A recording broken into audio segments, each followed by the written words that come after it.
Allah bəzi adamlara lütf eləmək istəyəndə ona hər cür günah eləmək imkanı verir və o günah eləmir. O imkandan yararlanmır və inkişaf edir. Əslində, nəsə eləyib inkişaf eləmir, nəsə etmədən inkişaf edir. Etməməklə inkişaf edir. Allah bəzi insanları çox istəyəndə ona böyük imkanlar verir. Yəni, əl-qolu açılır, hər şey eləyə bilər, həyat ona şərait yaradır. Bəzi adamlar deyir, istəsəydim, indi nələr eləyərdim.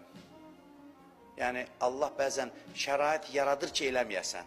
Hər tərəfdən sənə imkanlar verir və sən o fürsətlərdən yararlanmırsan. Bəli, bəzi fürsət var ki, onu ötürməyəsən, yararlanasan.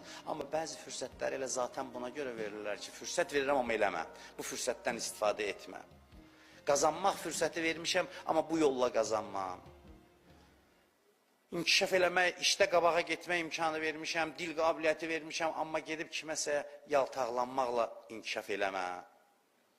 O deməkdir ki, sən bunu bacarırsan, diliyi işə salasan, güya ki, zirəyli eləyəsən, cəmaat da bunu zirəyli hesab eləyir və sən qazanasan. Ya Allah, elə o məharəti də sənə vermişdi, imkanı da yaratmışdı, şəraiti də, amma onun üçündür ki, yararlanmayasan. İstəsəm, bəli, bacararam da, şərait də var, amma bu yolla mən inkişaf eləmək istəmirəm. Bu çox mühüm nöqtədir.